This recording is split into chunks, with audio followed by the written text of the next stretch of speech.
नमस्कार. पुढच्या वर्षीची म्हणजे 2022-23 या वर्षासाठी आपण जी कन्सल्टन्सी प्रोग्राम राबवणार आहे त्याच्या संदर्भात हा व्हिडिओ तयार करतोय आपण. त्याची माहिती घेतोय आपण. मागच्या 2 वर्षापासून म्हणजे लॉकडाऊनपासून आपण ऑनलाईन काम करतोय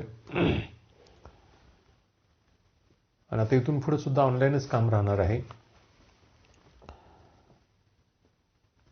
आत्ता जे आपण काम करणार आहे या कन्सल्टन्सीचं ते कशा पद्धतीचं राहील याची डिटेल माहिती द्यायचा प्रयत्न मी या मीटिंगमधनं करतोय आणि ही आपली सुरुवातीची मीटिंग असेल.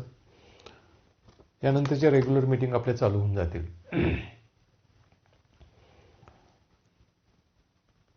पहिला प्रश्न आहे की बऱ्याच लोकांचं असं मत पडलं की ऑनलाईनपेक्षा ऑफलाईन मीटिंग घ्या. पूर्वी जसे आपण घेत होतो त्या पद्धतीने घ्या. ऑनलाईन मीटिंग नकोत असं बऱ्याच लोकांचं मत पडलं. बऱ्याच लोकांनी सांगितलं की ऑनलाईन मीटिंग अतिशय चांगले आहेत. वेळेनुसार आपल्याला पाहता येतात. ट्रॅव्हलिंगचा खर्च वाचतो. ट्रॅव्हलिंगची रिस्क वाचते. आपल्या ज्या दुपारच्या मीटिंग व्हायच्या त्यामध्ये काम सोडून त्या मीटिंगला यायला लागायचं. ऑक्टोबर कटिंगसारख्या वेळेला दुपारच्या वेळेला 3-4 तास काम सोडून मळ्यातून मीटिंगसाठी जाणं बऱ्याच लोकांना त्रासच व्हायचा. अशा बऱ्याच गोष्टी काही लोकांनी सांगितल्या आणि ऑनलाईन चालू असावं असं पण बऱ्याच लोकांचं मत पडलं. आता यामधनं आपण जो निर्णय घेतोय तो ऑनलाईनचा घेतोय आणि तो का घेतोय ते पण सांगतो. बघा की पूर्वी मी कन्सल्टन्सी करत होतो त्यावेळेला मी प्लॉट व्हिजिट करत होतो आणि प्लॉट व्हिजिट करताना त्या प्रत्येक प्लॉटचं ऑब्झर्वेशन घेऊन त्याचं एक 15-20 दिवसाचं एक शेड्यूल तयार करून दिलं जायचं. तारीख वाईज, डेट वाईज. काय खतं सोडली पाहिजेत, काय औषधं मारली पाहिजेत, परिस्थिती बघून ते सगळं लिहून दिलं जायचं. असं एक आयतं शेड्यूल आपण म्हणतो, रेडीमेड शेड्यूल तुम्हाला मिळून जायचं बागायतदारांना. मग अशा वेळेला बागायतदारांची निर्णय क्षमता कमी व्हायला लागली. 2011-12च्या दरम्यान आपण एक टेस्ट घेतली बागायतदारांची. त्या टेस्टमध्ये काही प्रश्न विचारले तर बऱ्यापैकी बागायतदार त्याच्यामध्ये फेल झाले. म्हणजे व्हायला लागलं काय की स्पून फिडिंग ज्याला आपण म्हणतो, चमच्यानं भरवल्यासारखं व्हायला लागलं. तुमची निर्णय क्षमता कमी व्हायला लागली. आणि खरं तर त्यावेळेला कन्सल्टन्सीच्या उच्च शिखरावर मी होतो. भरपूर आपले क्लायंट होते, भरपूर एरिया आपल्याकडे होता आणि अनायासी मग त्यातून मला कन्सल्टन्सीचे पेमेंट पण मोठ्या स्वरूपात मिळत होते. परंतु ही परिस्थिती ज्यावेळेला आपण बघितली त्यावेळेला आपण ठरवलं की अशा पद्धतीचं स्पून फिडिंग करणं, अशा पद्धतीची कन्सल्टन्सी करणं हे धोकादायक आहे. खरं तर त्या शेतकऱ्याला निर्णय घेण्यासाठी योग्य बनवलं पाहिजे आपण, सक्षम बनवलं पाहिजे आपण, अशी मनात विचार आले आणि आपण ती कन्सल्टन्सी बंद केली. ती कन्सल्टन्सी ज्यावेळेला आपण बंद केली त्यावेळेला बऱ्याच लोकांनी आपल्याला आम्ही जॉईन होणार नाही, मीटिंगसाठी जॉईन होणार नाही, आम्हाला प्लॉट व्हिजिटच पाहिजेत, असे 1-2 ग्रुप त्यावेळेला पण पडलेले होते. काही लोक म्हणत होते प्लॉट व्हिजिट, काही लोक म्हणत होते मीटिंग. कमी लोक म्हणत होते मीटिंग घ्या, पण मॅक्झिमम लोक म्हणत होते प्लॉट व्हिजिटच चालू ठेवा. परंतु आपण ते न ऐकता आपण मीटिंगवर शिफ्ट झालो आणि पहिली 2-3 वर्ष एकदम क्लायंट आपले कमी राहिले आणि मग पेमेंटच्या स्वरूपात मोठा त्रास झाला आणि परत हळूहळू मग क्लायंट वाढत गेले. हा निर्णय घेण्यापाठीमागं उद्देश काय होता? तर उद्देश हाच होता की बागायतदारानं त्याच्या प्लॉटवर निर्णय घेण्यासाठी सक्षम व्हायला पाहिजे. त्यांना निर्णय घेता आले पाहिजेत आणि मग यासाठी एखाद्या गोष्टीचं टीचिंग म्हणतो आपण, शिकवणं, एखादा कन्सेप्ट शिकवणं, तो डिटेल समजावून सांगणं, वैज्ञानिक दृष्टिकोनातून समजावून सांगणं, हा मुद्दा पुढे आला. आपण बघितलेलं की ॲग्रिकल्चरमध्ये आता मार्केटिंगची जी परिस्थिती आहे, इनपुट्सची, म्हणजे जे काही प्रोडक्ट आपण घेतो, फर्टिलायझर्स घेतो आपण, रासायनिक खतं, पेस्टिसाईड घेतो आपण, काही PGR घेतो, काही टॉनिक घेतो, ह्याच्यामध्ये मोठ्या स्वरूपात मार्केटिंगचा एक चान्स आहे आणि बऱ्याचशा कंपन्या ह्याच्यामध्ये गडबडी करतात.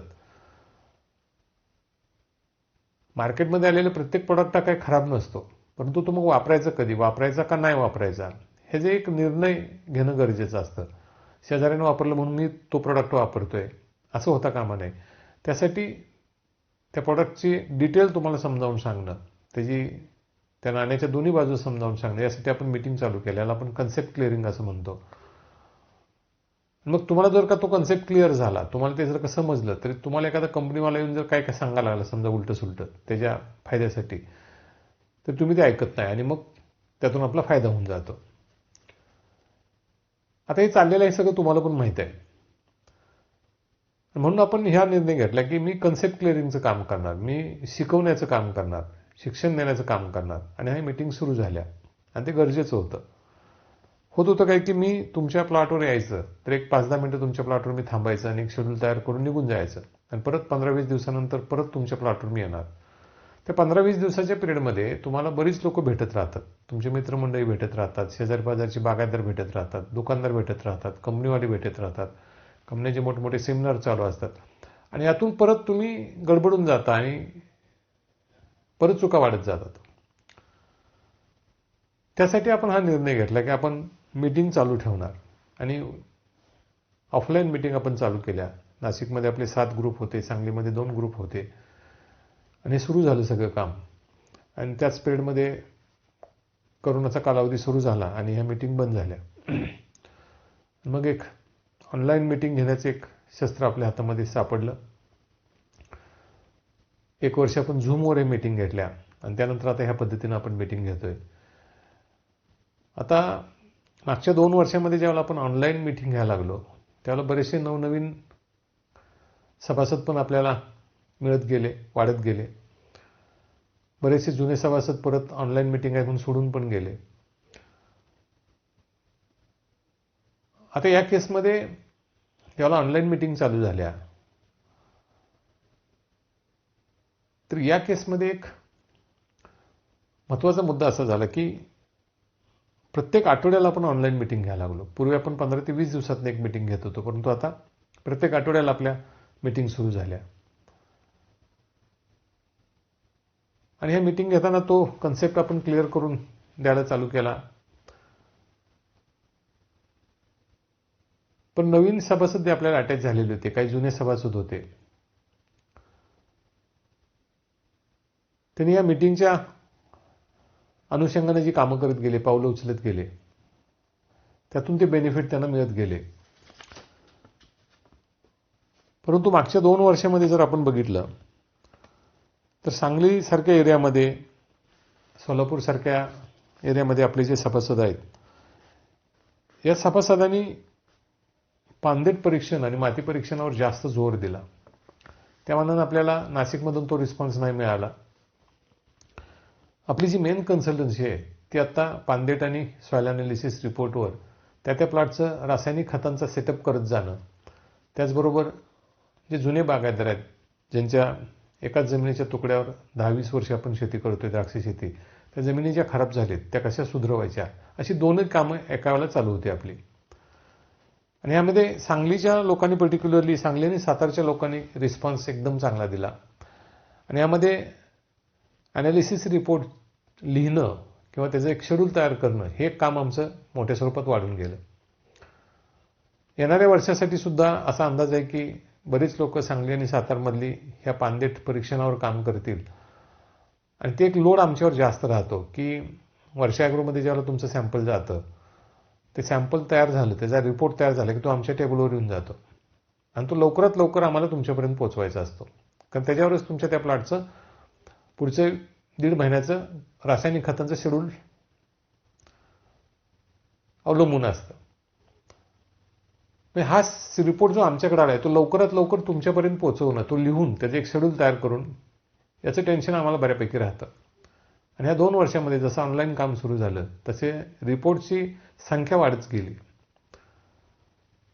आता जर परत आपण ऑफलाईन काम करायचं म्हणलं, समोरासमोर मीटिंग घ्यायच्या म्हणल्या, तर आपल्याला हे जे अनालिसिस रिपोर्ट आपण एवढ्या मोठ्या स्वरूपात घ्यायला लागलोय, हे कमी करावे लागतील किंवा हे थांबवावे लागतील. दोन्ही कामं ॲट ए टाईम होणार नाहीत. मी व्हिजिट पण द्यायच्या किंवा मी समोरासमोर मीटिंग पण घ्यायच्या आणि हे फाईली आलेल्या लिहायच्या किंवा त्याचे शेड्यूल तयार करायचे, ही दोन्ही कामं ॲट अ टाईम होणं अशक्य गोष्ट आहे. नाशिकसारख्या ठिकाणी जेव्हा आम्ही जातो त्यावेळेला अगदी 5 दिवस सहज निघून जातात मीटिंगमध्ये.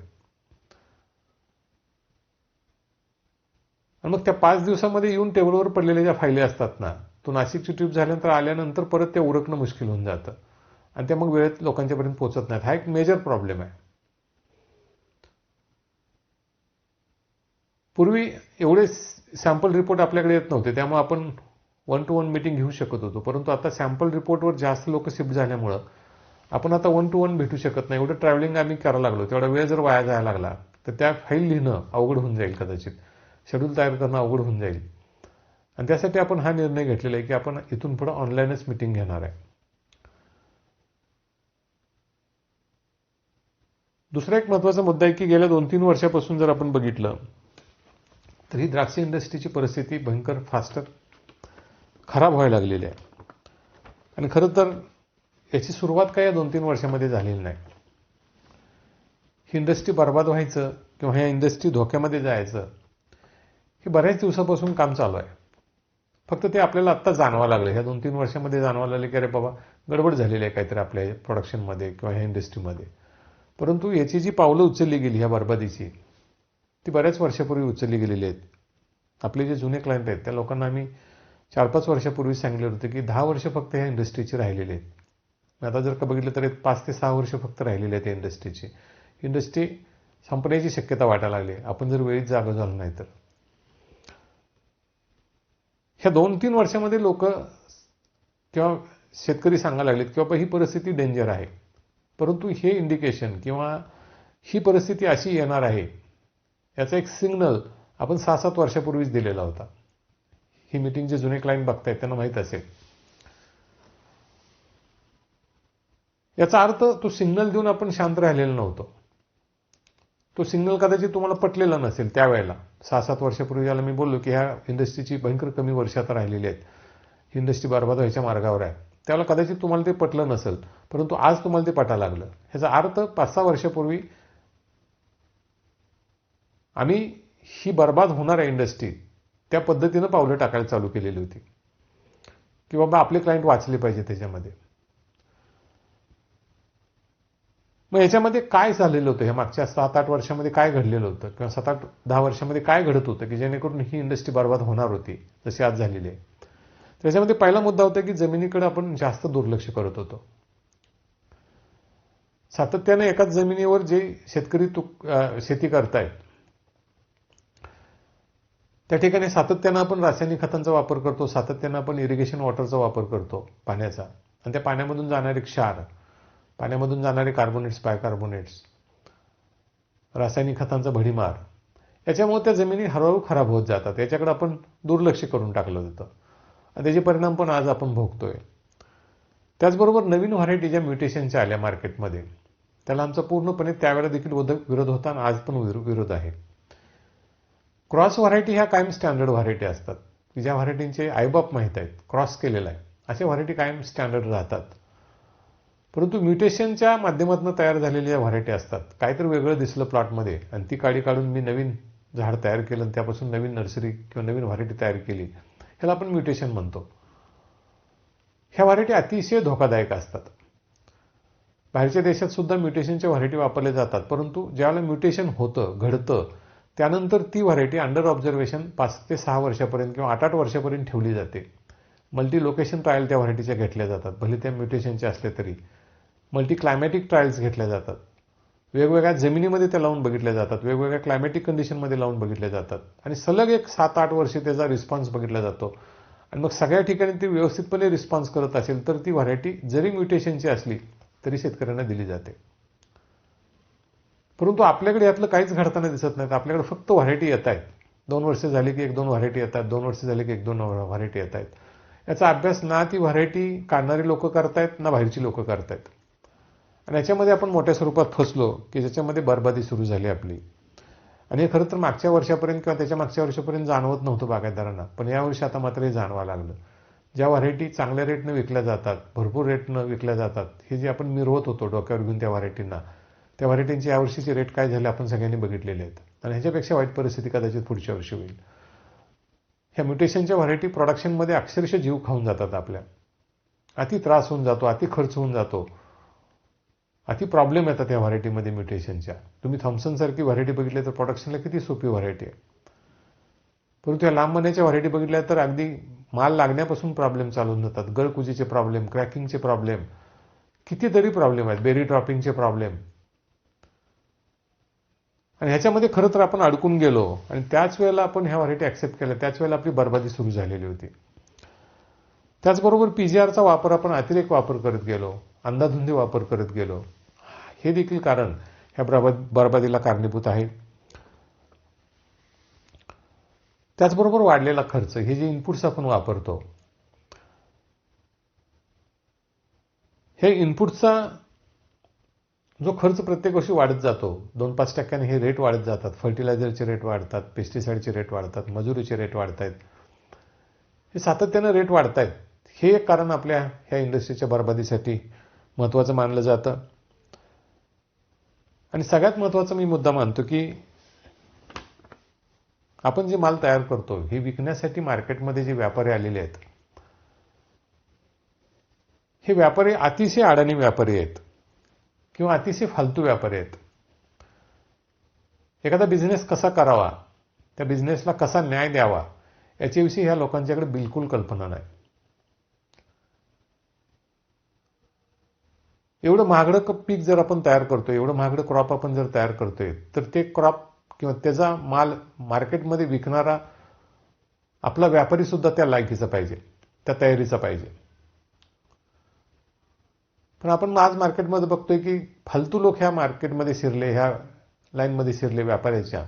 आणि त्यामुळं कशाही पद्धतीनं माल घ्यायची, कशाही पद्धतीनं पॅकिंग करायची, ही मालं पुढे व्यवस्थितपणे पोचावीत, अजून गिरायक आपल्याला मिळावं, अजून क्लायंट आपल्याला मिळावेत, अजून लोकांनी खावीत, या पद्धतीनं बिलकुल काम झालं नाही मागच्या 10-15 वर्षामध्ये.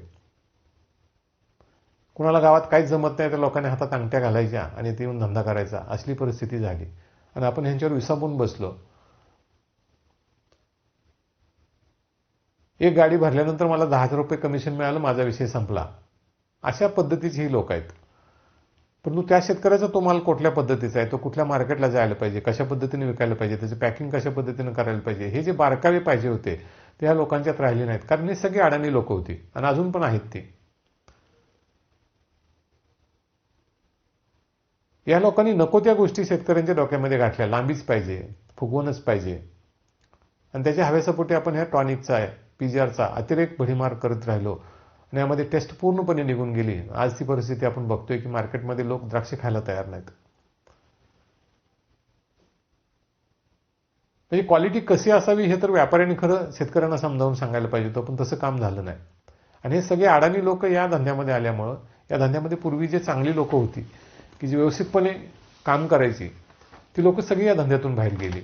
आणि हा एक महत्त्वाचा मुद्दा आपण ह्या बरबादीसाठी कारणीभूत मानतो. आणि आजची जर परिस्थिती मग आपण बघितली मागच्या 2 वर्षाची, पर्टिक्युलरली या वर्षाची, गेलेल्या वर्षाची,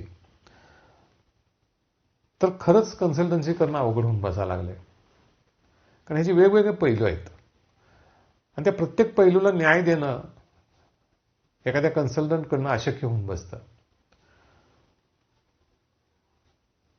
म्हणजे काय झालेलं आहे की प्रत्येक बागायतदाराला त्याच्या मालामध्ये, त्याच्या द्राक्षामध्ये सगळे चांगले चांगले गुण पाहिजेत. मी उदाहरण म्हणून सांगतो की बघा, नैसर्गिक जी फुगवण असते प्रत्येक व्हरायटींची, नैसर्गिक जी लांबी असते प्रत्येक व्हरायटींची, त्याच्यापेक्षा मोठ्या स्वरूपात आपण ती लांबी किंवा ती फुगवण वाढवायचा प्रयत्न केला बाहेरून पीजीआर देताना, किंवा बाहेरनं पीजीआर देऊन आपण जर का ती लांबी आणि ती फुगवण, नैसर्गिक फुगवण वाढवायचा प्रयत्न केला, तर त्याच्या क्वालिटीवर त्याचे परिणाम 100% होणार. किती लांबी असावी नॉर्मल, किती फुगवण असावी नॉर्मल, हे सगळं ठरलेलं आहे की जेणेकरून त्याची ओरिजिनल टेस्ट, ओरिजिनल शुगर बाधित होणार नाही किंवा डिस्टर्ब होणार नाही, हे सगळं ठरलेलं आहे. परंतु या लांबीच्या आणि फुगवणीच्या हव्यासापोटी नको त्या पद्धतीनं आपण हे पीजीआर वापरत राहिलो. कारण ही लांबी आणि ही फुगवण हे व्यापाऱ्यांचं मेन टार्गेट होतं. परंतु ह्या 2 वर्षात आपण बघतोय की आता व्यापाऱ्यांना शुगर पण पाहिजे, कलर पण पाहिजे. असं सगळं ॲट ए टाइम कसं काय होईल? लांबी पण भरपूर पाहिजे, फुगवण पण भरपूर पाहिजे, कलर पण आला पाहिजे, शुगर तर परफेक्ट यायला पाहिजे, असं होऊ शकत नाही.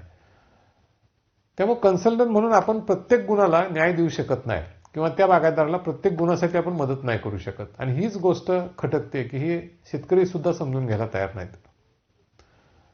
तुम्ही गोलमान्याच्या व्हरायटीमध्ये 22 mm 20 mm माल करत असाल की ज्याची ओरिजिनल साईज 12 ते 13 mm आहे थॉम्सन सारख्या व्हरायटीची, त्याला तुम्ही 22 पर्यंत नेत असाल, 20 पर्यंत नेत असाल, तर कशी काय त्यामध्ये शुगर आणायची?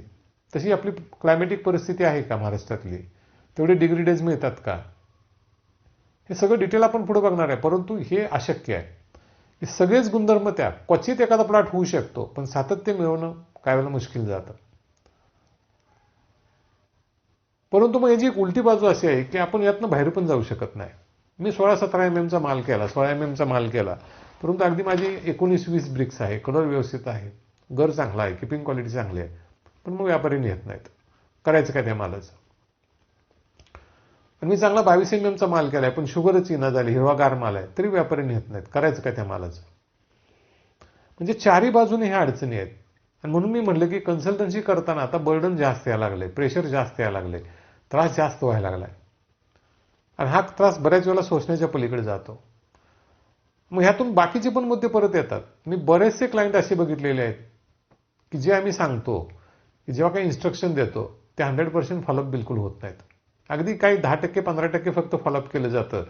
आणि ज्यावेळेला शेवटी प्रॉब्लेम उभा राहतात जानेवारी-फेब्रुवारीमध्ये, त्यावेळेला मात्र हे सभासद ब्लेम द्यायला चालू करतात, दोष द्यायला चालू करून देतात.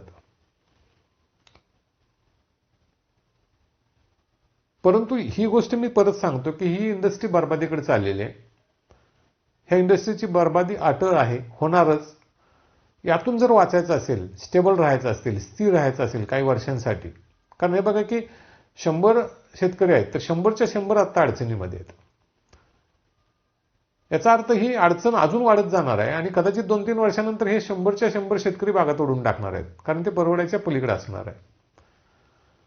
परंतु या 100 मधले 2 जण जर असे असतील की अभ्यास करून व्यवस्थितपणे काम करत फक्त स्थिर राहतील, जास्त प्रॉफिट नाही बघ, स्थिर राहतील, टिकून राहतील, तर ती मात्र ज्याला हे सगळे 98 आउट होतील त्यावेळेला ते किंग असणार आहेत, ते राजा असणार आहेत ह्या इंडस्ट्रीमधले.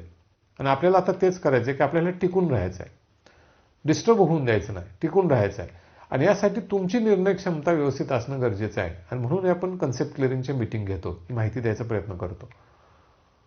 तुमच्यापैकी जर कोणाला असं वाटत असेल की आम्हाला सगळं स्पून फिडिंग पाहिजे, तयार मटेरियल पाहिजे, तयार सगळं शेड्यूल पाहिजे, तारीख वाईज शेड्यूल पाहिजे, तर ते ह्या कन्सल्टन्सीमध्ये होणार नाही. आम्ही माहिती देऊ, तुमच्या प्रश्नांची उत्तरं देऊ, निर्णय तुम्ही घ्यायचे आहेत. कुठल्याही प्रकारचे निर्णय आम्ही घेणार नाही. बऱ्याच वेळा असं झालेलं आहे की आपण पूर्वीपासून सातत्याने इनपुट्स वाढवत राहिलो, बऱ्याच गोष्टी ऍक्सेप्ट करत राहिलो. सीपीपी जी आला जी आपण ऍक्सेप्ट केला, नंतर सीपीपी आला सीपीपी ऍक्सेप्ट केला, नंतर स्टेरॉइड आले स्टेरॉइड ऍक्सेप्ट केले, सिंथेटिक अॅमिनो ऍसिड आले सिंथेटिक अॅमिनो ऍसिड्स आपण ऍक्सेप्ट केले टॉनिक म्हणून. परंतु तुम्ही ह्या मागच्या 40 वर्षामध्ये बघितलं तर सोडलेली आपल्याकडे एक पण गोष्ट नाही. जे येईल ते आपण काय करायला लागलोय, सुरू करायला लागलोय. जे येईल ते नवीन येईल ते अवलंबायला लागलोय.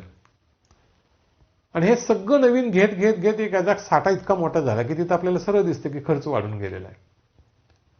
जसं आपण म्हटलं की शेणखताचा जो आपला विषय आहे तो पुढच्या अनुषंगाने मीटिंगमध्ये येईलच की 50,000 रुपयाचे शेणखत एकरी घालणं आता परवडणारं नाही, तर ते सोडून द्यायला पाहिजे ना आपण. पण मी शेणखत सोडायला तयार नाही, मी पेंड सोडायला तयार नाही, मी मल्चिंग सोडायला तयार नाही, आणि काही जैविक मार्केटमध्ये मिळते ते पण मी वापरायला लागलोय, बायोलॉजिकल फर्टिलायझर मिळते ते पण वापरायला लागलोय. परंतु हे सगळं करून फायदे कितपत झाले? म्हणून मी म्हणलं की नवीन येणाऱ्या गोष्टी प्रत्येक वेळेला ऍक्सेप्ट जर आपण करत असू तर काही जुन्या गोष्टी ज्या त्रासदायक आहेत, ज्या खर्चिक आहेत, त्या सोडून आपण पुढे चाललं पाहिजे. आपण सगळंच धरून बसायला लागलोय, त्यामुळे आपले खर्च पण वाढलेले दिसत आहेत. मग अशा कोणत्या गोष्टी आहेत जुन्या की ज्या आता सोडल्या पाहिजेत आपल्याला आणि नवीन ऍक्सेप्ट केल्या पाहिजेत, किंवा अशा कुठल्या नवीन गोष्टी आहेत की ज्या गरजेच्या नाहीत पण आपण हव्यासपोटी त्या ऍक्सेप्ट करायला लागलोय, प्रोडक्शनच्या हव्यासपोटी आपण त्या घ्यायला लागलोय, अशा कोणत्या गोष्टी आहेत? ही जी सगळी डिटेल चर्चा आपण इथून पुढे 1 वर्ष वेगवेगळ्या मीटिंगच्या माध्यमातून करणार आहे.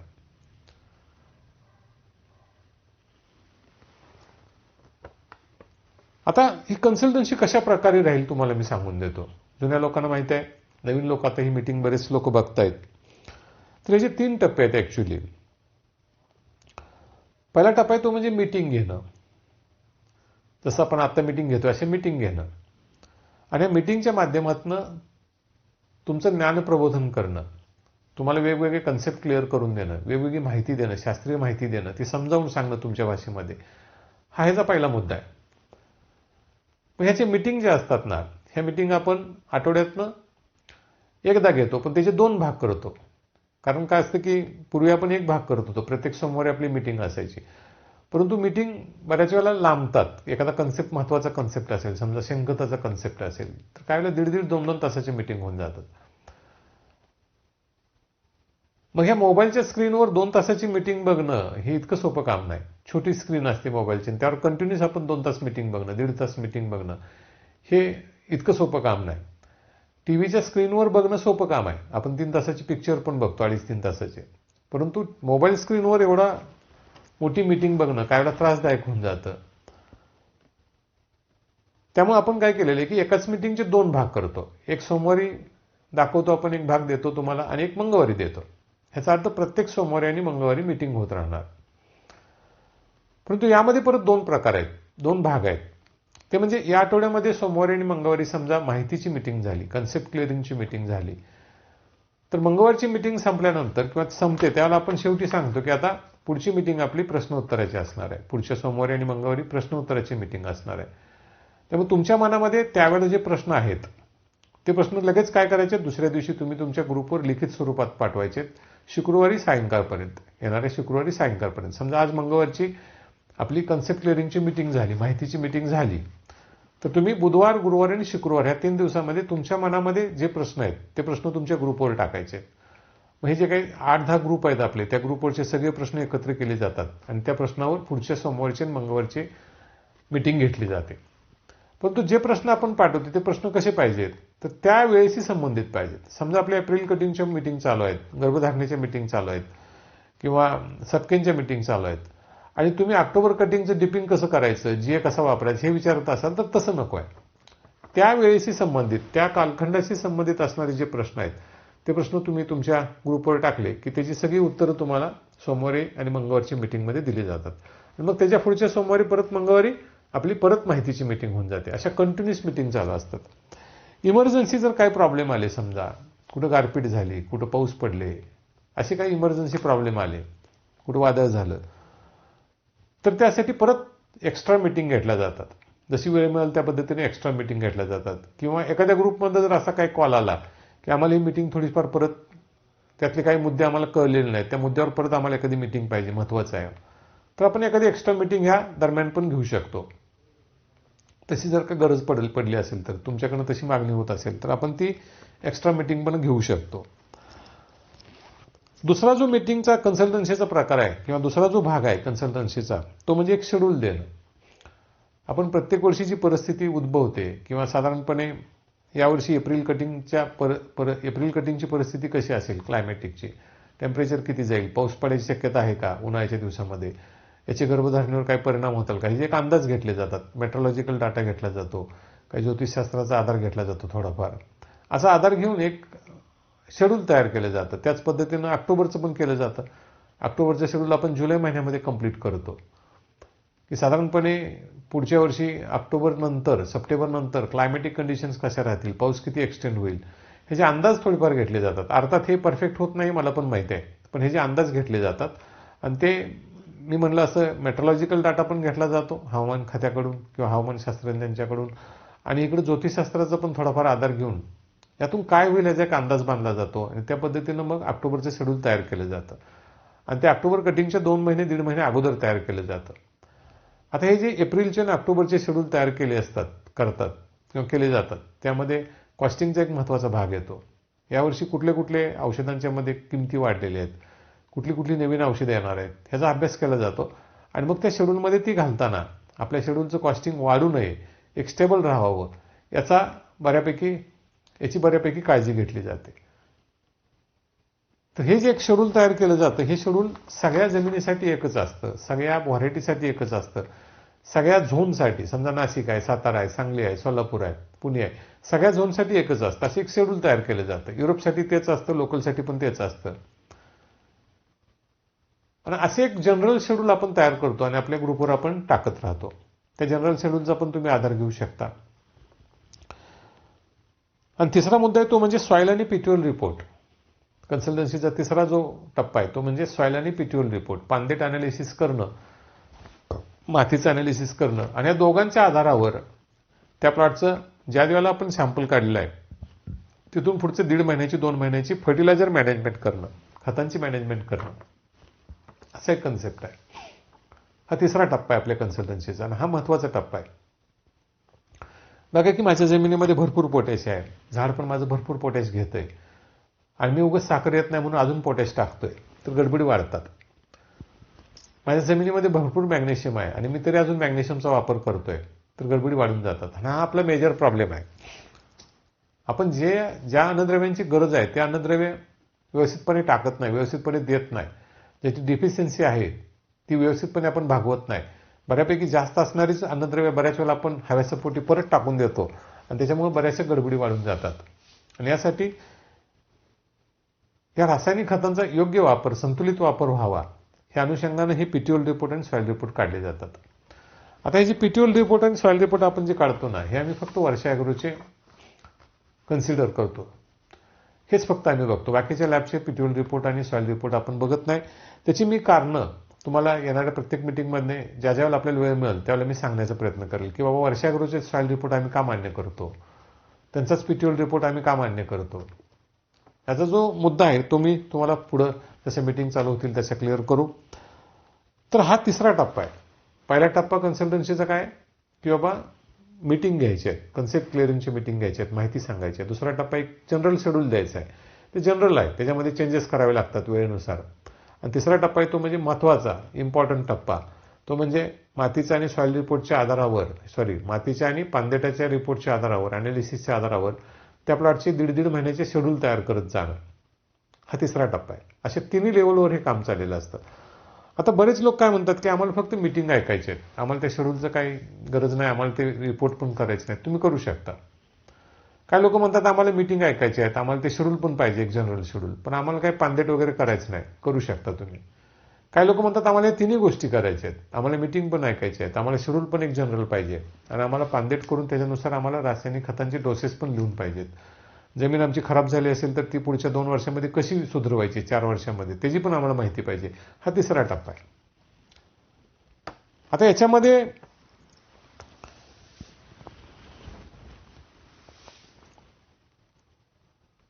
ही जी कन्सल्टन्सीचे काम आहे, कामाची पद्धत आहे, ती तुमच्या पुढे मी ठेवली. ह्या पद्धतीनं काम होत राहतं. मग ही कन्सल्टन्सी करताना कोणत्या गोष्टी होणार नाहीत, कोणत्या गोष्टी टाळल्या जातील, ह्या महत्वाच्या आहेत. ह्या समजून घ्या. पहिल्यांदा एक 7-8 मुद्दे असे आहेत की जे आम्ही टाळतो, ज्यांना मी बिलकुल महत्व देत नाही, आणि ते तुम्हाला समजणं गरजेचं आहे. आणि हे समजल्यानंतरच खरं तर तुम्ही ह्या कन्सल्टन्सीचं रजिस्ट्रेशन करायचं आहे. त्यातला पहिला मुद्दा आहे की कोणत्याही स्वरूपात, कोणत्याही परिस्थितीत प्लॉट व्हिजिट होणार नाहीत. तुम्ही माझी पेमेंट भरलेली आहे, तुम्ही मला जॉईन झालेला आहे आणि ऑक्टोबरपर्यंत तुम्ही मीटिंग ऐकली, ऑक्टोबर कटिंगला अचानक तुमच्या प्लॉटमध्ये एखादा मेजर प्रॉब्लेम आला, येऊ शकतो तो. त्याला तुम्ही जर म्हणत असाल की आमच्या प्लॉटवर एक व्हिजिट द्या, आम्ही अडचणीत आहे, तर असे व्हिजिट बिलकुल होणार नाहीत. मी म्हणलं की कोणत्याही स्वरूपात, कोणत्याही परिस्थितीत प्लॉट व्हिजिट ह्या होणार नाहीत. आणि हा मुद्दा पहिल्यांदा लक्षात घ्या. तुमची जर तशी अपेक्षा असेल तर तुम्ही ह्या कन्सल्टन्सीला जॉईन होऊ नका. प्लॉट व्हिजिट करणारे जे कन्सल्टंट आहेत, व्यवस्थित काम करणारे, त्यांना तुम्ही अटॅच व्हायला काय हरकत नाही. कारण काय होतं की ज्याला एखादा बागायतदार नवीन असतो, त्याला सगळ्या गोष्टी माहीत नसतात आणि बऱ्याच गोष्टी ह्या प्लॉटवर जाऊन सांगाव्या लागतात, हे आम्हाला पण समजतं. परंतु आम्ही जर प्लॉटवर जात नाही, तो जर का व्यक्ती नवीन असेल समजा, तर त्याच्याकडून चुका होऊ शकतात कामातल्या आणि त्याचं नुकसान होऊ शकतं. त्यामुळे अशा लोकांनी प्लॉटवर येऊन व्हिजिट करणारे जे कन्सल्टंट आहेत ना, त्यांची कन्सल्टन्सी घ्यायला काही हरकत नाही. हा पहिला मुद्दा आहे. दुसरा एक महत्वाचा मुद्दा असा आहे की प्लॉट व्हिजिट आम्ही का करत नाही त्याची कारण सांगतो की यामध्ये एक वेळ भरपूर जातो. दुसरा मुद्दा असा आहे की आम्ही जे आता कन्सल्टन्सी करायला लागलोय, जवळजवळ 2003-04 पासून आपण ह्या क्षेत्रामध्ये आहे, काम करतोय, तेव्हापासून बरेचसे लोक आमच्याबरोबर आहेत. आणि काही नवीन पण जॉईन होतात, जुने काही सोडून जातात, असं कंटिन्यूस चालू असतं. परंतु जी लोक सातत्यानं आमच्याबरोबर आहेत, ह्यांना ह्या बेसिक ज्या गोष्टी आहेत ना, मूलभूत ज्या गोष्टी आहेत, त्या सगळ्या समजलेल्या आहेत. त्यांची भूक आहे ना आता पुढची आहे, पुढच्या ज्ञानाची भूक आहे, पुढच्या अभ्यासाची भूक आहे. आणि ते पुढचे अभ्यास आहेत ना, हे समजावून सांगणं गरजेचं असतं. फक्त हेच अमुक एक करा म्हणून सांगणार नाही मी, तुम्हाला ती गोष्ट समजावून सांगायची आहे. मग आता झालं काय की आपल्या ह्या कन्सल्टन्सीमध्ये काही अडाणी शेतकरी आहेत जे आपल्याला कधीच अटॅच नव्हते. काही शेतकरी असे आहेत की ह्या 2 वर्षापासून आपल्याबरोबर काम करायला लागलेत, आणि काही शेतकरी असे आहेत की फार जुन्या शेतकरी आहेत, ते काम करायला लागलेत. म्हणजे नवीन आहेत ना, त्यांना ह्या कन्सल्टन्सी विषयी, ह्यातले जे मुद्दे आहेत ह्याविषयी बिलकुल माहिती नाही, आणि जुन्या त्यांनाही माहिती आहे. आता जुने जे आहेत ना मॅक्सिमम लोक, त्यांचं मत आहे की आम्हाला अजून पुढे शिकवा, अजून पुढचं काहीतरी नवीन शिकवा. म्हणजे याचा अर्थ असं झालं की एकाच वर्गामध्ये एकदम अडाणी पण ढ पण पोर आहेत आणि एकदम हुशार पण पोर आहेत, आणि मी मास्तर आहे. तर मला कोड पडले की त्या ढ असणाऱ्या मुलांच्या अनुषंगानं आता क्लास घ्यायचा, शिकवायचं, का जे अति हुशार आहेत, 1 नंबरमध्ये पास होणारे, बोर्डात येणारे, त्यांच्या पद्धतीने शिकवायचं. बोर्डात येणाऱ्या पोराचा किंवा त्या मुलाचा विषय आहे की मला अजून मार्क पडले पाहिजेत, माझं बेसिक सगळं ओके आहे. आणि जो पास पण होणार नाही त्या मुलाचं असं आहे की मला 35% फक्त पास करून द्या, मला तेवढंच शिकवा. तर मग त्या शिक्षकानं कसं शिकवायचं, अशी आमची अवस्था आता झाली. मी माझ्या परीने जास्तीत जास्त समजावून सांगायचा प्रयत्न करणार, समजेपर्यंत सांगायचा प्रयत्न करणार. वापरायचं की नाही ते तुमचे विषय आहेत, त्या गोष्टी ऍक्सेप्ट करायचं नाही ते तुमचे विषय आहेत. परंतु मुद्दा आहे की प्लॉट व्हिजिट कुठल्याही प्रकारे होणार नाहीत. दुसरा एक मुद्दा असा आहे की पर्सनल चर्चा होणार नाहीत. पर्टिक्युलरली सांगलीतले जे बरेचसे आपले सभासद असतात, ते काय करतात की येतात आणि मग दुकानमध्ये किंवा आपल्या ऑफिसला आले की बाबा आम्हाला 1-2 तास द्या, 1 तास चर्चा करायची आहे. अशा पर्सनल मीटिंग होणार नाहीत किंवा पर्सनल चर्चा होणार नाहीत, कारण ह्याच्यामध्ये वेळ भरपूर जातो. प्रत्येक आठवड्यामध्ये 2-2 मीटिंग रेकॉर्ड करायचे आहेत, त्याचा अभ्यास करायचा आहे, त्यासाठी भरपूर पुस्तकं वाचावी लागतात, रेफरन्स काढावे लागतात. हा सगळा लोड माझ्या पाठीमागे राहतो. त्यात परत तुम्ही जर प्रत्येक वेळेला म्हणत असेल की आम्हाला तुम्ही 1-1 तास दिला पाहिजे, अर्धा-अर्धा तास आम्ही तुमच्या ऑफिसला आल्यावर दिलं पाहिजे, तर असं होणार नाही. त्यामुळे पर्सनल चर्चा होणार नाहीत. दुसरा मुद्दा आहे की फोनवरून प्रत्येक गोष्ट परत रिपीटेडली विचारत राहणं, हे पण योग्य नाही. बऱ्याच वेळेला ऑक्टोबर कटिंगला आपण बघतो की अशा गोष्टी होतात की डावणी प्लॉटमध्ये शिरली की मग बागायतदार बिलकुल दम काढत नाहीत. दररोज सकाळ संध्याकाळ मग त्यांचे फोन चालू होतात. अमक्या प्लॉटला आम्ही काय मारू, 1 नंबरला काय मारू, 4 नंबरला काय मारू, 5 नंबरला कुठलं औषध मारू, इथं डावणी दिसायला लागले, तिथं बुरी दिसायला लागली. तर ती मॅनेजमेंट करणं हे माझं काम नाही. मी तुमचा काय मॅनेजर नाही, मी तुमचा कन्सल्टंट आहे, माहिती देण्यासाठी आहे मी. ती जी मॅनेजमेंट आहे ती तुम्ही करायची आहे, दिलेल्या माहितीच्या आधारावर तुम्ही करायची आहे. त्यामुळं ही फोनवर चर्चा ही गोष्ट सुद्धा बिलकुल होणार नाही. इमर्जन्सी एखादा प्रॉब्लेम आहे, एखादा फोन आहे, ठीक आहे आपण ऍक्सेप्ट करू, तो पण शॉर्टमध्ये झाला पाहिजे. तुम्ही फोन करताना तुमच्या पुढे त्या प्लॉटचा सगळा डाटा असायला पाहिजे. आम्ही एखादा प्रश्न जर विचारला की 4 दिवसापूर्वी कुठला स्प्रे मारला होता, तुम्ही म्हणता की नाही घरात जाऊन बघायला पाहिजे वहीमध्ये काय लिहिलंय. असं नाही, तुम्ही ती वही पुढे घेऊनच फोन केला, एखादा इमर्जन्सी फोन, तर मग त्याची तेवढा गायडन्स आम्ही करू. पण दररोज उठून मी माझ्या 10 प्लॉटचं साहेबांना दररोज विचारतोय किंवा दररोज काहीतरी मॅनेजमेंट करून घेतोय त्यांच्याकडनं, इथं काय मारून तिथं कुठलं पीजीआर देऊ, तर तसे फोन बिलकुल ऍक्सेप्ट केले जाणार नाहीत. ही पण गोष्ट तुम्ही लक्षात ठेवायला पाहिजे. त्याच्या अनुषंगाने जे प्रश्न असतील ते तुम्ही विचारू शकतात, मीटिंगमध्ये त्याची उत्तरं दिली जातील, परंतु पर्सनल चर्चा ह्या होणार नाहीत. बऱ्याच वेळेला असं होतं की बाकीच्या लोकांचे कन्सल्टंटचे शेड्यूल असतात, बाकीच्या लोकांचे काही फंडे असतात, त्यांची काही मतं असतात, आपल्या शेजारी शेतकरी असतो त्याचं एक मतं असतं ह्याच्याविषयी. ह्या लोकांची मतं, ह्या वेगवेगळ्या कन्सल्टंटची मतं, त्यांचे शेड्यूल, त्याच्यावर चर्चा बिलकुल होणार नाही. तुम्ही तुमच्या गावामध्ये एखाद्या कन्सल्टंटला भेटला आणि त्याने सांगितले की बाबा असं असं काम करा, तर मग तुम्ही आम्हाला असं विचारायचं नाही तो कन्सल्टंट असं असं म्हणतोय, असं असं केलं पाहिजे, तर तुमचं मत काय आहे, अशी मतं बिलकुल दिली जाणार नाहीत. बाहेरच्या लोकांनी दिलेले तुम्हाला जे मेसेज असतील ते तुम्ही त्यांच्याकडून क्लिअर करून घ्या. एखादी गोष्ट तुम्हाला सांगितली असेल तर बाबा अशी का, ती त्यांच्याकडनं क्लिअर करून घ्या. पण तुम्हाला सातत्यानं बाहेरची लोक काहीतरी फिडिंग करत राहणार आणि ते सगळे प्रश्न तुम्ही मला विचारत राहणार, तर असं होणार नाही. आणि ते लगेच लक्षात येऊन जातं, हा तुमचा ओरिजिनल प्रश्न आहे का कुणी एखाद्या कन्सल्टंटच्या फंड्यावरचा तो प्रश्न आहे, हे लगेच लक्षात येऊन जातं. त्यामुळे अशा चर्चा बिलकुल होणार नाहीत. बाहेरचे जे विषय आहेत त्याच्यावरची चर्चा होणार नाही. एखादा प्रश्न त्या अनुषंगाने आला तर त्याचे डिटेल्स आम्ही थोडेफार देऊ तुम्हाला. पण सारखं सारखं हा कन्सल्टंट असं म्हणतोय, ती कंपनी अशी म्हणते, तो दुकानदार असं म्हणतोय, आमच्या शेजारीच असं म्हणतोय, अशा चर्चा सातत्यानं होणार नाहीत. एक वेळेला जो विषय मांडला जातो, समजा ह्या मिटिंगला एक विषय मांडला, तर तो विषय लईत लई पुढच्या मिटिंगला परत रिपीट केला जाईल किंवा त्याच्या पुढच्या मिटिंगला रिपीट केला जाईल, बऱ्यापैकी समजला नसेल तर. परंतु एकच विषय तुम्हाला सातत्यानं रिपीट केला जाणार नाही. बऱ्याच वेळेला काय होतं की ह्या सोमवारी आम्हाला मिटिंगच बघता आली नाही काय कारणानं, मग ती मिटिंग रिपीट पाहिजे. रिपीट मिटिंग बिलकुल होणार नाहीत, रिपीट चर्चा बिलकुल होणार नाहीत. एखादा कन्सेप्ट हा गरजेचा वाटत असेल तर रिपीट केला जाईल पुढच्या मिटिंगला, ह्या मिटिंगला पण सांगितलं जाईल, पुढच्या मिटिंगला पण सांगितलं जाईल. पण मी मिटिंग बघितली नाही म्हणून मला मिटिंग परत पाहिजे असं बिलकुल होणार नाही. तुम्हाला 1 तासाची जी मिटिंग आहे ती बघण्यासाठी 12 तासाचा अवधी दिला असतो, सायंकाळी 6 वाजल्यापासून दुसऱ्या दिवशी सकाळी 6 वाजेपर्यंत. ह्या 12 तासामध्ये तुम्ही ती 1 तासाची मिटिंग किंवा 6 तासाची मिटिंग ही बघितलीच पाहिजे. ती परत रिपीट होणार नाही. दुसऱ्या दिवशी 6 नंतर तुमच्या मोबाईलवर ती मिटिंग दिसणार नाही. त्यामुळे त्या मिटिंग परत रिपीट होणार नाहीत. हां, एखाद्याच्या घरी अगदीच बाबा धोकादायक काहीतरी प्रॉब्लेम आहे, घरचं कोणतरी एक्सपायर झालेलं आहे आणि अशा वेळेला मी मिटिंग बघता येत नाहीत, तर त्या एखाद्या क्लायंटसाठी ती सोय आम्ही 2-3 दिवसानंतर करू, परंतु ती सगळ्यांसाठी बिलकुल नाही. पण म्हणून रिपीट मिटिंग बघण्यासाठी आम्ही जरा फिरायला गेलतो गोव्याला आणि मिटिंग बघता आल्या नाहीत आणि मग घरातलं कारण सांगायचं की घरी कोणतरी एक्सपायर झालं, असे उद्योग करू नका. काही करून मिटिंग बघायचा प्रयत्न करा, रिपीट मिटिंग होणार नाही.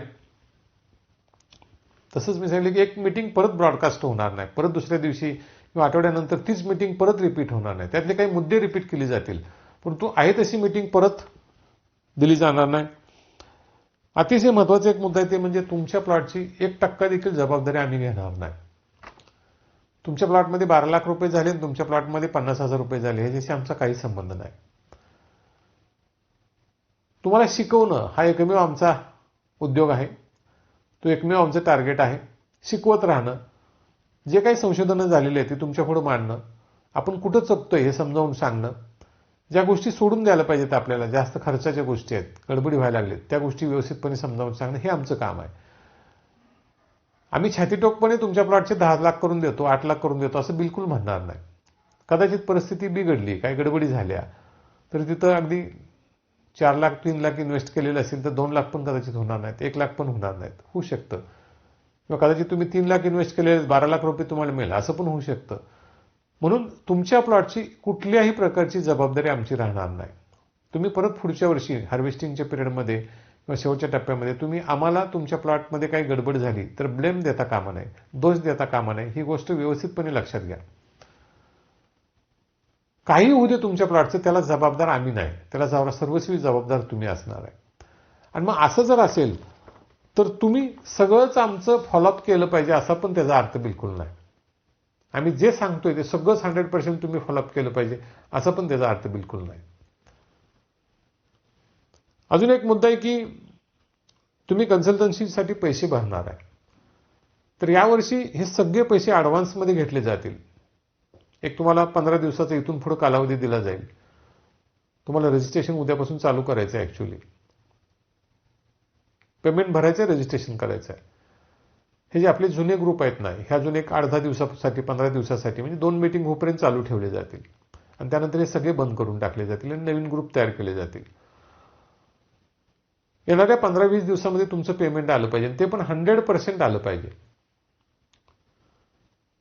जी काही अमाऊंट तुम्हाला सांगलेली आहे ते 100% 2 टप्प्यामध्ये भरतो साहेब, 6 महिन्यानंतर भरतो साहेब, ह्या गोष्टी आम्ही मागच्या 2 वर्षामध्ये बघितल्या.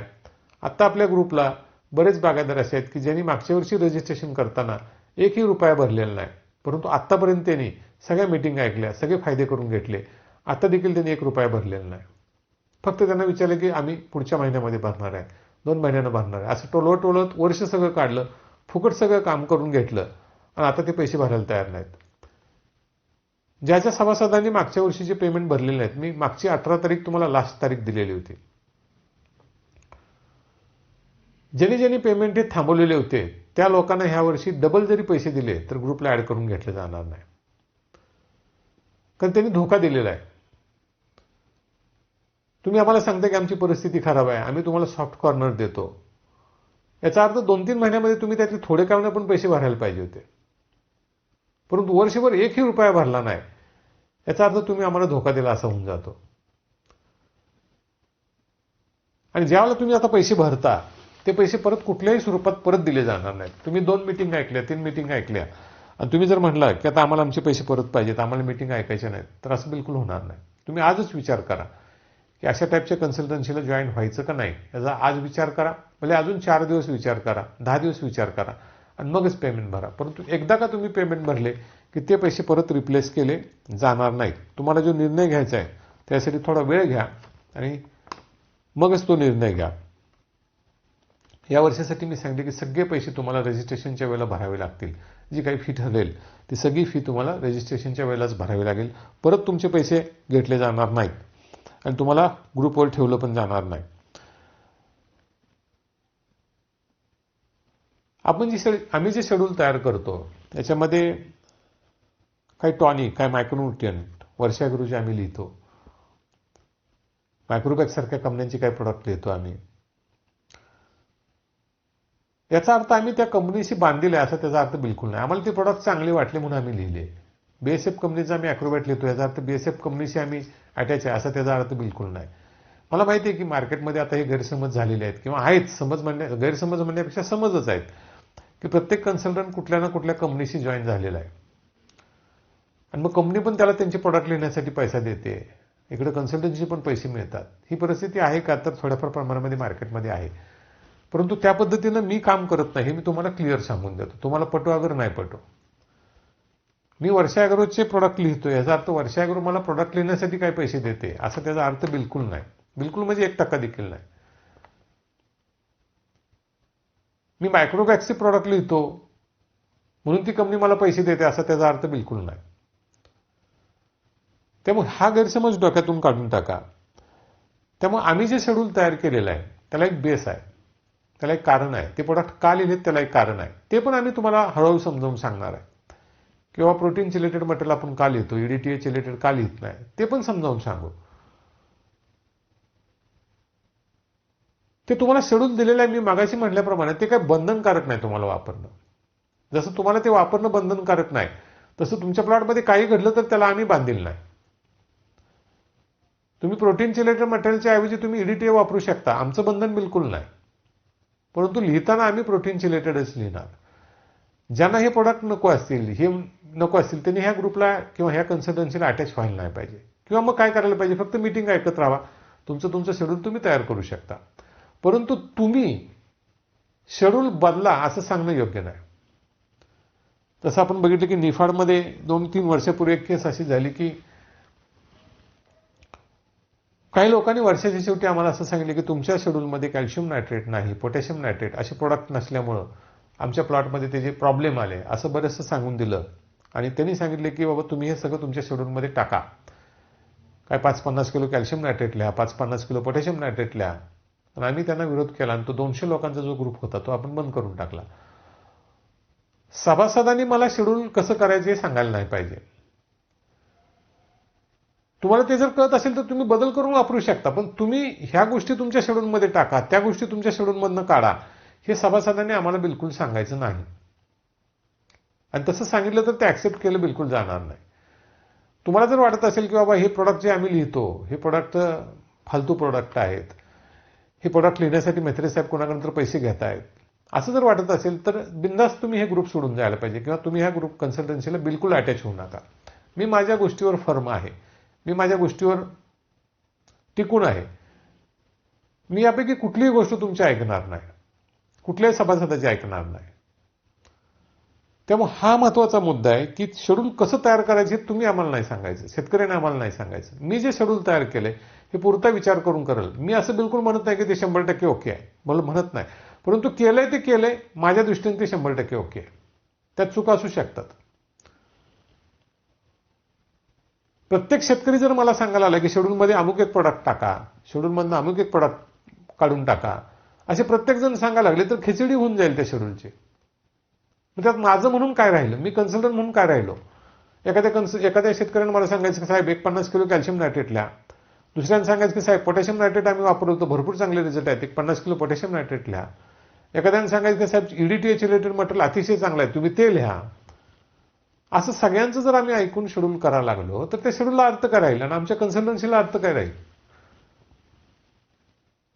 त्यामुळे मला जे योग्य वाटतंय फक्त मी हे सांगतो की बाबा कुठल्याही प्रकारे तुमचं नुकसान व्हावं हा हेतू आमच्या मनामध्ये बिलकुल असणार नाही.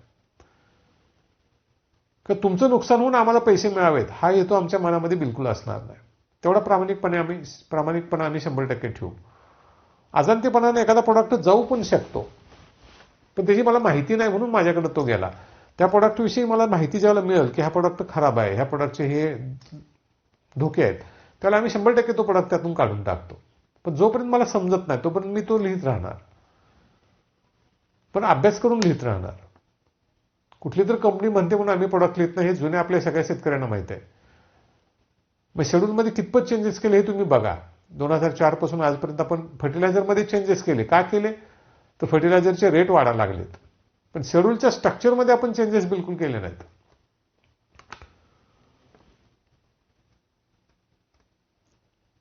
मी म्हटलं असं प्रोडक्ट नावानिशी लिहिले जातील. काही प्रोडक्ट नावानिशी लिहिले जातील, वापरायचे की नाही ते तुम्ही ठरवायचं आहे. परंतु जे प्रोडक्ट आम्ही लिहू तेच का वापरायचे किंवा जे प्रोडक्ट आम्ही तुम्हाला सांगू तेच का वापरायचे याचं देखील पूर्ण उत्तर आम्ही देणार तुम्हाला मीटिंगमधून. किंवा अमुक एक प्रोडक्ट का वापरायचा त्याची उत्तरं देणार. फक्त वापरा असं आम्ही सांगणार नाही, ते का वापरायचं किंवा एखादा गोष्ट टाळायची आहे समजा तर का टाळायची याचं सगळं नॉलेज आम्ही तुम्हाला मीटिंगमधनं देणार. आणि त्यानंतर मग तुम्ही निर्णय घ्यायचे की हे प्रोडक्ट वापरायचे का नाही वापरायचे.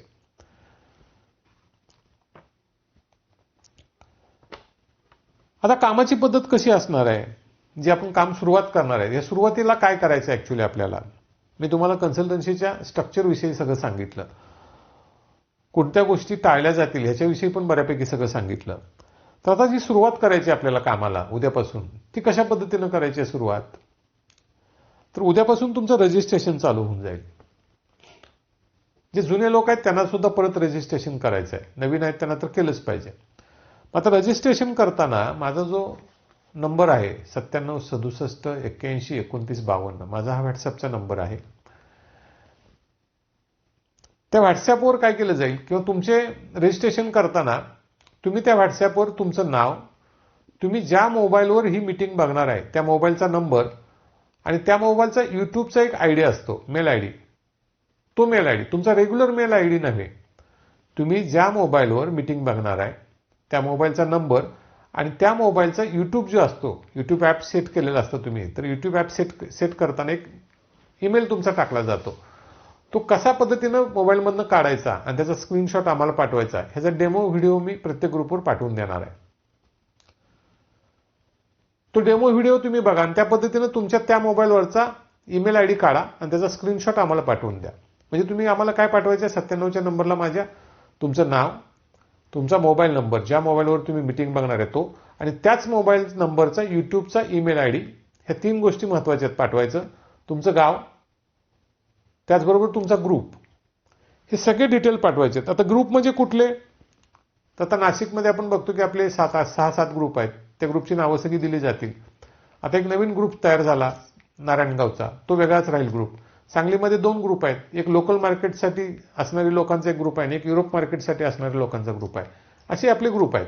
तर तुम्ही ह्यातल्या कुठल्या ग्रुपला अटॅच होणार आहात त्याचं नाव खाली लिहायचं, ग्रुपचं नाव तुम्ही खाली लिहायचं आहे. मग काय केलं जाईल की तुमचा हा डाटा सगळा आमच्याकडे आल्यानंतर तुमचं रजिस्ट्रेशन प्रोसेसमध्ये तुम्हाला त्या ग्रुपमध्ये ऍड केलं जाईल, व्हॉट्सअपच्या ग्रुपमध्ये ऍड केलं जाईल. समजून चालेल की सांगलीचा एक ग्रुप आहे की तासगाव लोकल मार्केट ग्रुप आहे समजा आपला, त्या ग्रुपला तुम्हाला अटॅच केलं जाईल. त्या ग्रुपवर तुम्हाला व्हॉट्सअपवर सगळ्या गोष्टी बघायला मिळतील. मग त्या ग्रुपवर तुम्ही अटॅच झाल्यानंतर वेगवेगळे मेसेज तुम्हाला यायला चालू होऊन जातील. मीटिंग कधी आहे, तुमचे पेमेंट आले का नाही आले, हे सगळं. पेमेंट मात्र तुमचे सगळे आम्हाला ऑनलाईन भरायचे, ते मी सांगतो डिटेल. पण त्या ग्रुपला ज्याला तुम्हाला अटॅच करून घेतलं जातं तर त्याचा उद्देश हाच आहे की तुम्ही त्या ग्रुपवर गुड मॉर्निंग, गुड नाईट हे टाकायचा उद्देश नाही, तुम्ही काही धार्मिक पोस्ट टाकायचा उद्देश नाही, तुम्ही काही पॉलिटिकल पोस्ट टाकायचा उद्देश बिलकुल नाही. गुड मॉर्निंग देखील होता कामा नये तुमच्याकडून. तुम्हाला त्या ग्रुपला अटॅच करून घेतलेला आहे, हे कशासाठी घेतलेलं आहे तर तुम्हाला मेसेज देण्यासाठी की अमुक तारखेला मीटिंग आहे, अमुक वाजता मीटिंग आहे, अमुक ह्या विषयावर मीटिंग आहे. इमर्जन्सी काय घडलं समजा तर एखादी व्हॉइस क्लिप टाकायसाठी तुम्हाला त्या ग्रुपला ठेवलेलं असतं. तुम्ही त्या ग्रुपवर मेसेज टाकत बसायचे नाहीत. अमक्या अमक्या बागायतदारानं अमक्या अमक्या ढोबळी मिरचीमध्ये 1 लाखाचं उत्पादन काढले, असले फालतू मेसेज बिलकुल टाकत बसायचे नाही तुम्ही. त्यासाठी तो ग्रुप नाही. तुम्हाला त्या ग्रुपला अटॅच केलेला आहे की तुम्हाला एखादा इमर्जन्सी प्रश्न आहे किंवा तुमच्या प्रश्नोत्तराची जी मीटिंग आहे त्याची प्रश्न टाकायसाठी आणि आमचे मेसेज तुमच्यापर्यंत पोहोचवायसाठी, की मीटिंग कधी आहे, किती वाजता आहे, कॅन्सल झाली तर का कॅन्सल झाली, हे सगळं सांगायसाठी तो ग्रुप आहे. त्या ग्रुपवर तुम्ही मेसेज जास्त टाकायचे नाहीत. त्या ग्रुपचा तुमच्यासाठी वापर काय, इमर्जन्सी समजा एखादा प्रॉब्लेम आला तर तुम्ही त्या ग्रुपवर टाकू शकता. त्याचबरोबर प्रश्नोत्तरांच्या ह्याच्यासाठी प्रश्न टाकायसाठी तो प्लॅटफॉर्म आहे तुमच्यासाठी.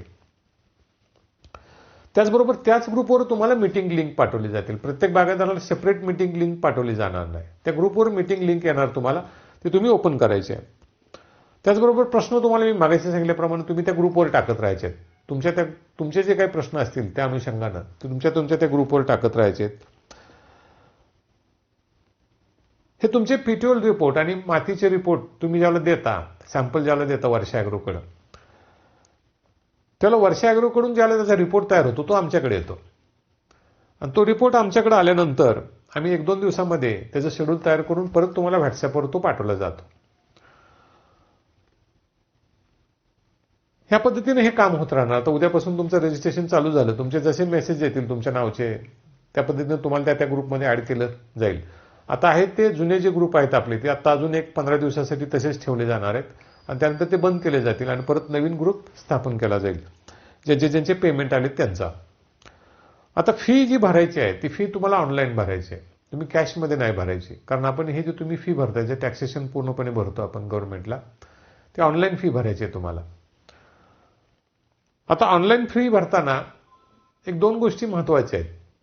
त्याच्यामध्ये आमचा अकाउंट नंबर जो आहे तो अकाउंट नंबर तुमच्यासाठी महत्त्वाचा आहे. त्या अकाउंट नंबरवर तुम्ही ती ऑनलाईन फी भरायची आहे.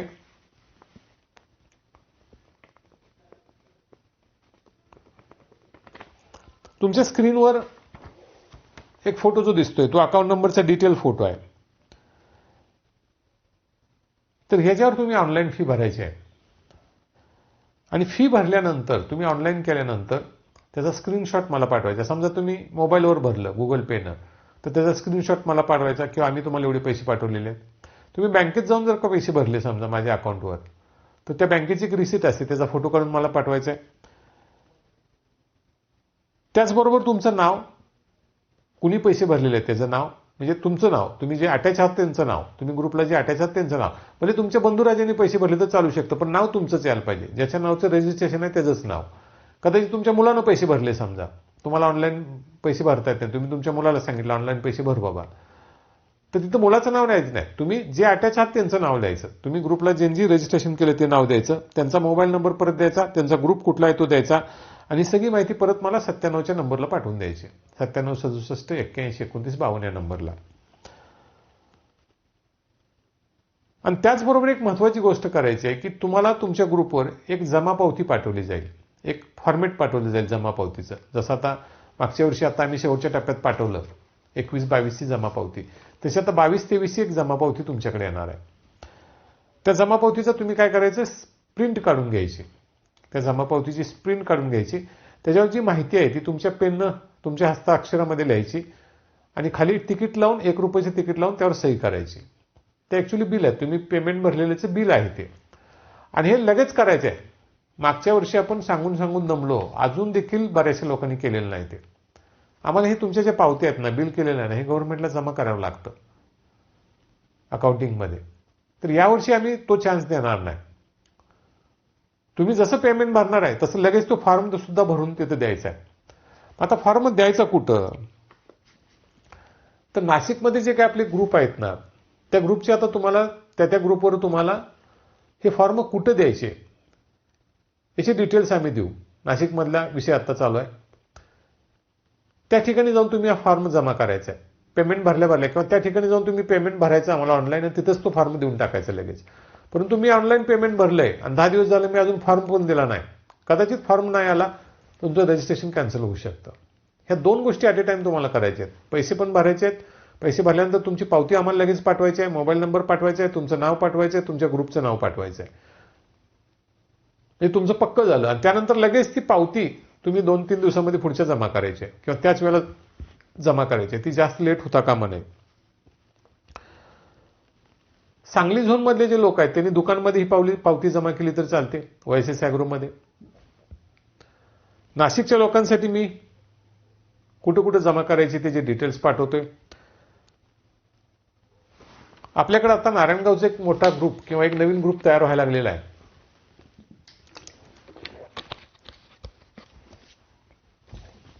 तर त्यांनी ती पावती कुठे जमा करायची ते पण त्या ग्रुपवर मी टाकतोय. याच्या व्यतिरिक्त काही सोलापूरचे लोक आहेत, काही बारामतीचे लोक आहेत, बोरीचे,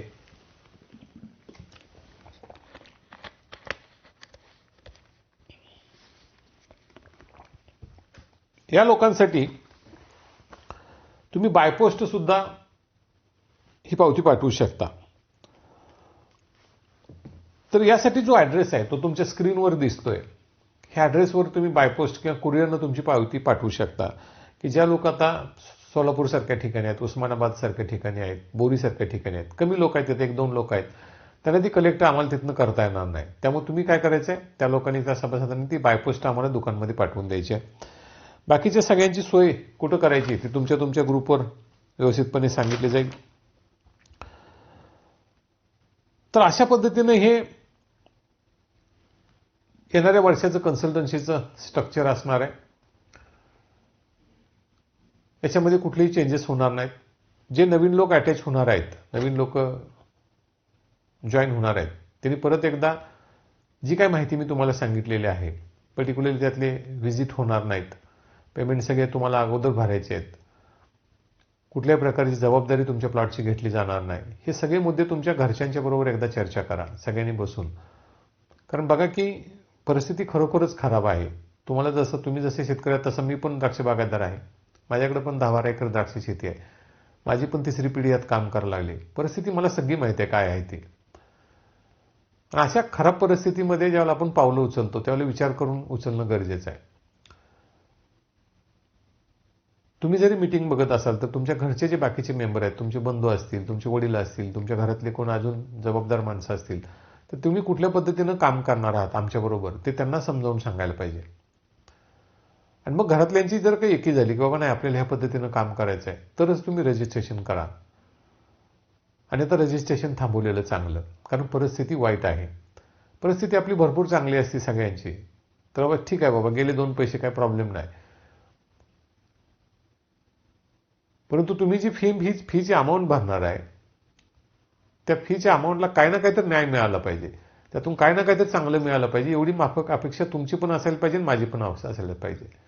पण ह्यातनं जर उलटं काय होत असेल, समजा अजून नुकसान होत असेल, तर ते योग्य नाही. त्यामुळे परत एकदा चर्चा करा घरातल्यांच्याबरोबर आणि ह्या कन्सल्टन्सीला जॉईन व्हायचं की नाही ते ठरवा.